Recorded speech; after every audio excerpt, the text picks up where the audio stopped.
Bonjour les amis. Pour cette nouvelle journée, j'aimerais que nous puissions discuter du lien qu'il y a entre nos pensées et nos émotions. La plupart des gens qui viennent me voir en consultation, c'est pour me dire je ne sais pas ou je n'y arrive pas ou je n'y arrive plus à gérer mes émotions. Je suis submergée. En fait, ce n'est pas les émotions le problème.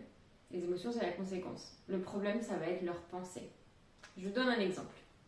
Si je vous demande de penser à un chien errant abandonné sur le bord de la route, certains d'entre vous, en imaginant la situation, vont avoir de la tristesse, vont avoir mal au cœur pour ce chien, d'autres vont avoir de la colère parce que des gens l'ont abandonné et que c'est inadmissible par exemple. En fonction de qui vous êtes, sur une même situation, vous allez déclencher des émotions différentes en fonction de vos valeurs, de vos blessures, de votre vécu, etc. Mais quand bien même, l'exemple que je vous donne va générer une émotion en vous, quelle qu'elle soit. Parce que je vous ai fait penser à ça. Alors en l'occurrence, c'est quelque chose de pas très sympa. Et en fait, les gens, nous, on n'est pas assez attentifs à nos pensées. Ça, c'est le nerf de la guerre, d'accord ? Il faut vraiment faire attention à vos pensées. C'est ce qui déclenchera tout le reste.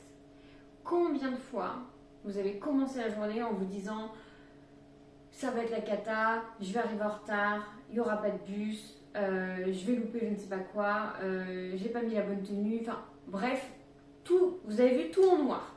Plus vous voyez les choses en noir, plus vos émotions de peur vont arriver. Parce que si je me dis il va se passer une catastrophe, je pense à la catastrophe, paf, mon corps il va faire quoi ? Il va m'envoyer l'émotion de peur de la catastrophe.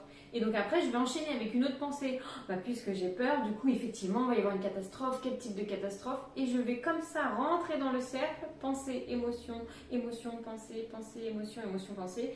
Et je ne m'en sors pas. Donc, posez, revenez à vous. Soyez vigilants à vos pensées. Si vous êtes un tant soit peu attentif, vous allez voir que vous pouvez très rapidement les déjouer. Il y a un exercice que je propose quand on est en atelier, c'est de noter pendant 1 heure minimum, si vous pouvez le faire sur toute la journée, c'est excellent, toutes vos pensées. Et vous allez voir le nombre de pensées négatives avec lesquelles on nourrit notre cerveau et qui du coup enclenchent nos émotions. Donc après, c'est normal que vous soyez submergé par vos émotions puisque vous nourrissez avec des pensées. Alors soyez attentifs. Et puis dites-moi en commentaire comment vous faites. Est-ce que vous saviez qu'il y avait un lien entre vos pensées et vos émotions? Et est-ce que vous arrivez à le gérer? Voilà, j'ai hâte de vous lire. À très bientôt. Arrosez les graines et semez.